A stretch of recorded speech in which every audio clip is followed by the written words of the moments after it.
Welcome to another edition of the 5-Star Zone. Rico Beard, Hale Shelton III from the BTN Network. Joining me on this show, and Harold, let's just go right to it. The Big Ten Hoops race got a lot closer. As a matter of fact, if you weren't up late last night, there's a new leader in the clubhouse by half a game. It is the Purdue Boilermakers.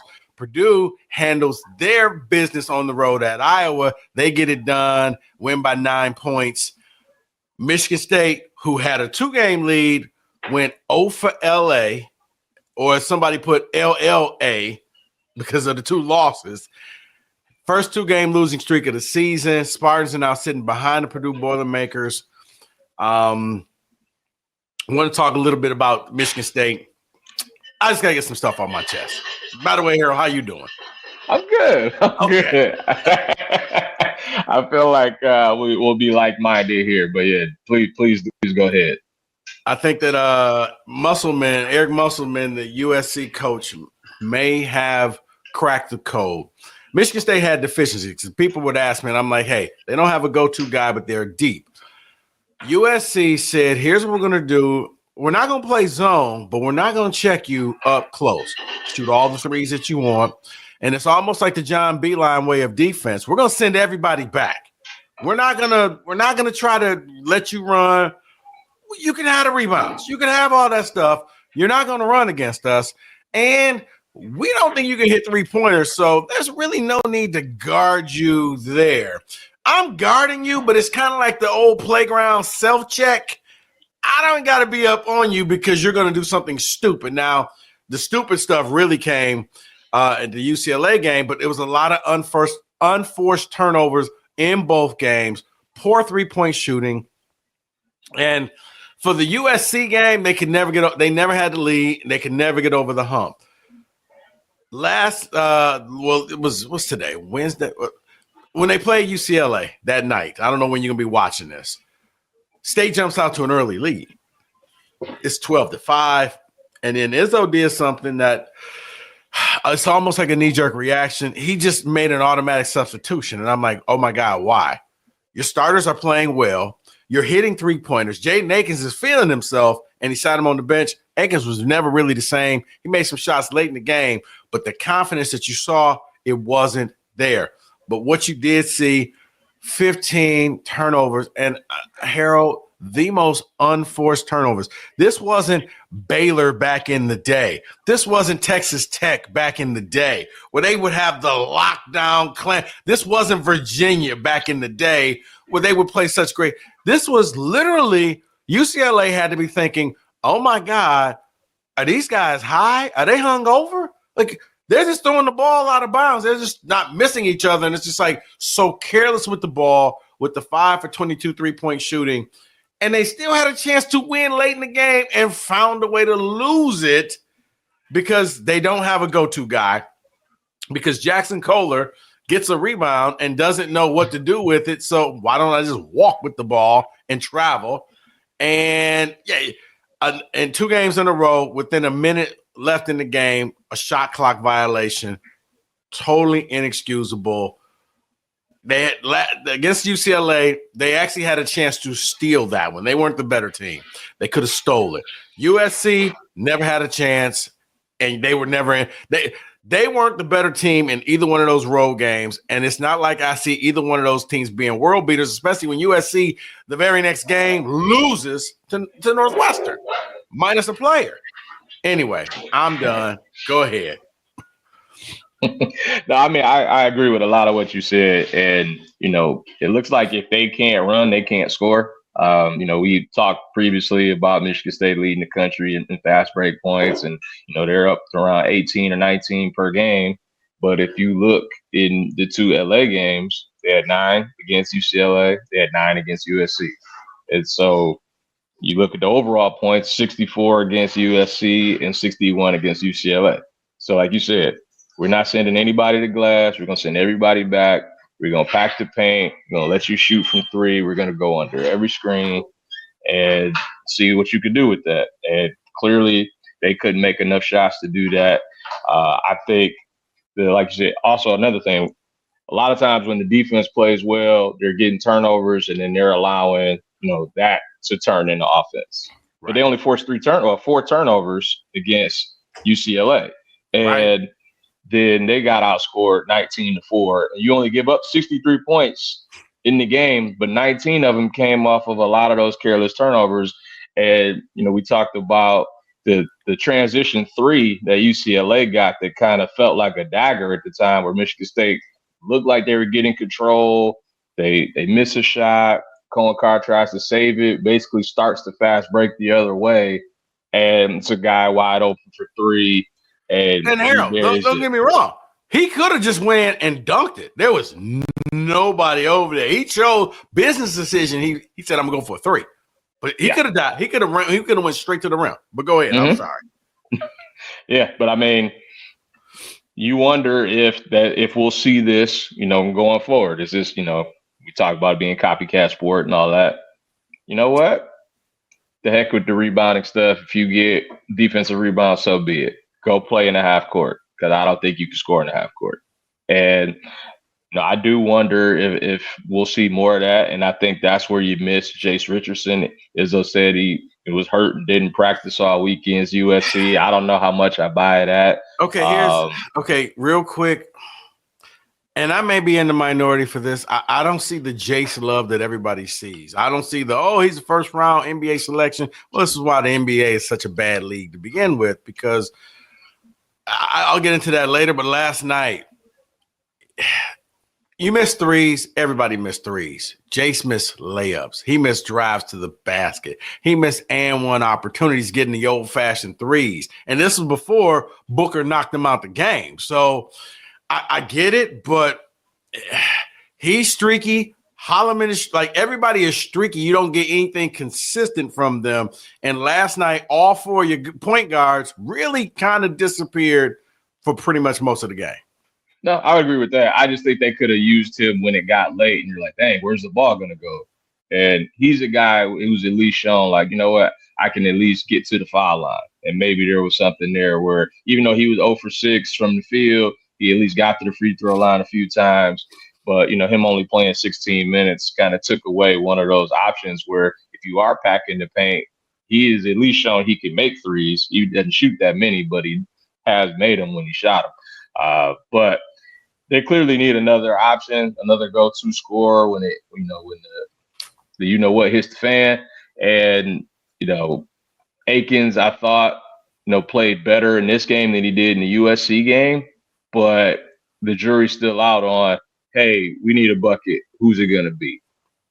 Yeah, but see, and that's why I got frustrated, because he started the game off. And I'm like, Look, I know you like the deep bench, but sometimes read the room. Yeah. And it's the one thing that I did not like about Izzo's substitution patterns is when a guy is hot, I'm going to feed you. I'm going to let you go. Judd used to do it all the time. Hey, you know what? Skiles, Resper, you're just going to keep shooting the ball until your arms fall off, until you dragging up and down the court. Akins was like, I saw the Jaden Akins that I thought was going to be that leader early. He sat down. He never gained it back in that game, especially coming off of a confidence deflator that was a USC game. He knew, man, I played horribly, and it was there. Like I said, the score was 12-5. You had a chance to kind of blow this thing open. Let's put it like this. I think it was 12. They had 12 points at the under 16 timeout. They scored 16 points for the rest of the half. Yep. Just to put things in perspective, folks. 12 points, first 4 minutes, 16 points, the final 16 minutes of the game, which included no baskets, no points scored in the final 4 minutes of the game, 4 minutes and 7 seconds of the half. So just to put things in perspective, I'm not a crazy guy going on a rant. This is all based off of facts. I have to, because I got the research guy I'm doing the pod with, so I can't make this stuff up. But you're right. They needed somebody. Holloman, man, I don't know if Holloman broke up with his girlfriend that night. I don't know what was going on with him because he was so careless with the ball. You know, he hit a three, but then his shots he just played like he had a garbage game against UCLA. I don't really know how else to put it. Yeah, and I think when this trip showed me that if they play against teams with bigger guards, that could be a problem. Because if you look, Fears, Holloman, Richardson, Akins, they're all pretty small in terms of height. And you saw USC had a bunch of combo guards, a bunch of dudes who were 6'5" to 6'8". Right. UCLA had bigger guards. So it's harder to shoot over them. It's harder to get around them. And it's harder to keep those guys out of the paint. And so, I don't think there's a ton of teams that are like that, but there are some, and they're going to run into some of these teams coming up. And so you just wonder, will they be able to, create offense if they're not forcing turnovers and scoring off of them, or if they're not just getting out and running? I'm with you in terms of, it seems like Izzo has his substitution patterns of no matter what at this point of the first half, this next group's coming in. And, for the last few games, I get it because the starters hadn't played well. And so it's like, okay, you want to, bring in Carr and Booker and Jace and see what happens. But when they got it rolling, it's like, you know what, let me let it go for another couple minutes, and then I can go ahead and go with my normal rotation. I definitely thought he could have stayed with the starting five out there a little longer. Yeah, so now I look at the Big Ten race, and like once again, the final minute or so, like I said, shot clock violation. I blame the players. I blame the coaching staff on this. I blame Izzo. You have a timeout. How are your players not prepared? Both USC and UCLA, you get a shot clock violation. USC, it was under a minute. UCLA, it was like with a minute and 10 to go. And you're in the UCLA, you were in the game. And you didn't know how much time was left on the clock. And here's the beauty of it. You actually had a real crowd helping you out because MSU fans showed up to LA. You could hear the Go Greens and the Go Whites. It does lead me to wonder, what are you going to do? Jackson Kohler, God bless him. Man, when the moment is big, he is not. I've yet to really see him step up. Like when they play lesser than teams, he goes out there and he looks great. Maybe it's me. Maybe it's recency bias, Harold.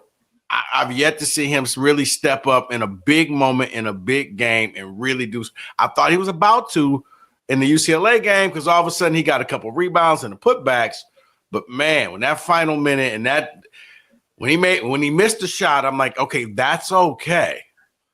You got the rebound, kick it back out, milk this thing down, either you get the game-winning shot or you milk it down so much that we probably go into overtime.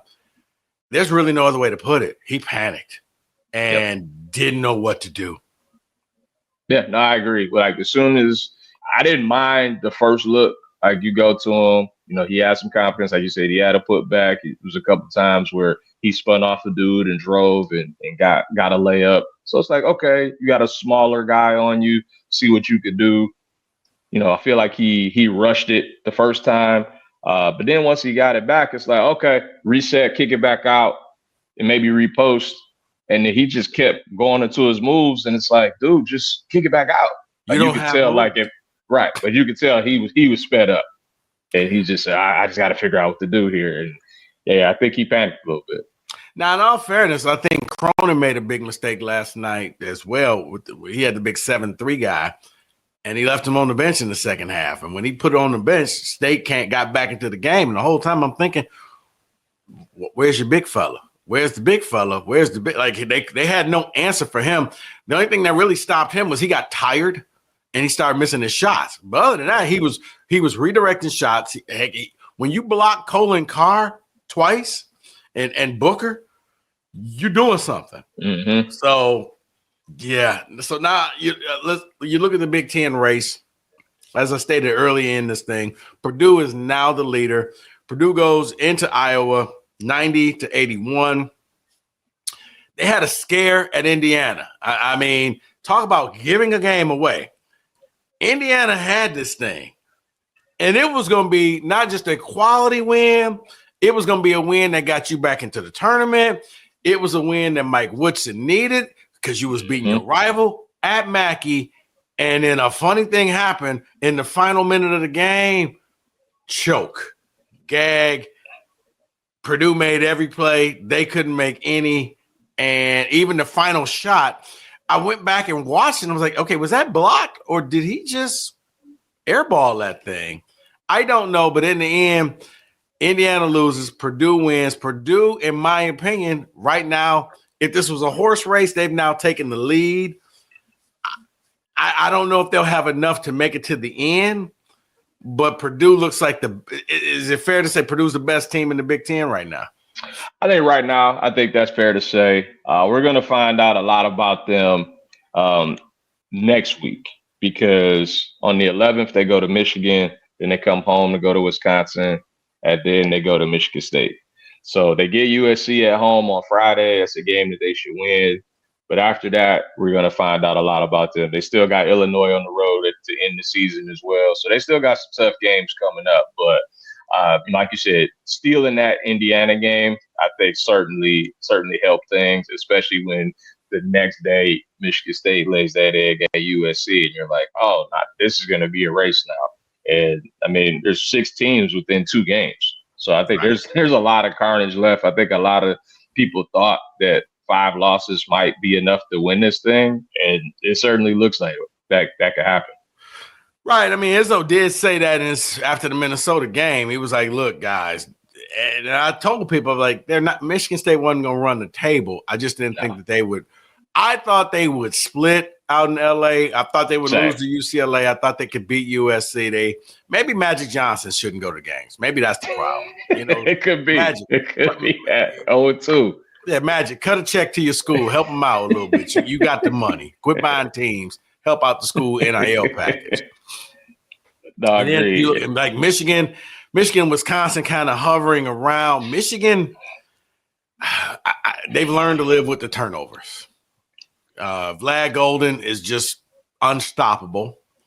And Wisconsin, I've never said literally the phrase live by the 3, die by the 3. That is Wisconsin. When they're hitting their threes, ain't nobody beating them. And when they're missing their threes, anybody can beat them. Yeah, and then I think you still got Maryland there too. I think they've got the best starting 5 in the conference, and they Maryland to me is the big out. Maryland to me is the Forrest Gump box of chocolate. Yep. I don't know what I'm getting each night from them. I really don't. Like, you're right. Some games it's like, man, watch out for Maryland. There's other games like, wait, is that Maryland? They are the box of chocolate team. Going in there, you'll know within the first 10 minutes whether it's going to be a good night or a bad night for you, especially at the Xfinity Center and on the campus of College Park. Yeah, I don't get it. I mean, I still thought Rutgers was going to be a good team, and now without Dylan Harper, they may not even make the Big Ten tournament. Yeah, they might not. I think right now you have Penn State, who had so many chances to get big wins. They had Michigan on the ropes. They had Michigan State on the ropes, and then they couldn't find a way to win those games. And now you come home and you lose to Minnesota, and that thing's going the wrong way. So it looks like Washington, Penn State, are kind of in that bottom, and Rutgers might join them. Iowa could be in that mix too, without Owen Freeman, who their big fella who's out for the year. So yeah, can't say I expected to see or talk about Rutgers and Iowa and Penn State being at the bottom, but it's been that kind of year this year. Yeah, to switch gears, little Big Ten football. We got Ohio State's the national champions. Ryan Day, staff gets gutted. You lose your offensive coordinator and your defensive coordinator. But I like to say at this point, they're in their honeymoon period, and I don't really think they care. Whatever happens next year is kind of gravy. It's like Michigan. You won the national title, Harbaugh leaves, everybody goes, and you got allegations over your head, and nobody really cared because you were still watching the game that you defeated Washington. I think the same is going to happen with the Buckeyes.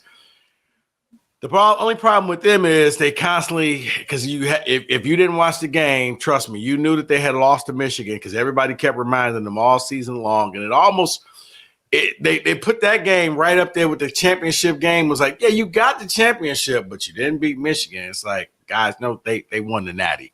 If you had a choice of winning the 2 games, you take the Natty 10 out of 10 times and twice on Sunday. That's just agreed. But I do feel like there's a fringe fan base out there that's like, no, you have to beat Michigan. Nothing else matters. Then you're an idiot. So I don't disagree, but I do feel like there are some of those fans that are out there where it's like, I mean, the Natties it's fine, but like we can't keep losing to Michigan. It's like, dude, I would lose to my rival 100 times out of 100 if it meant I can win a national title. It's not even right.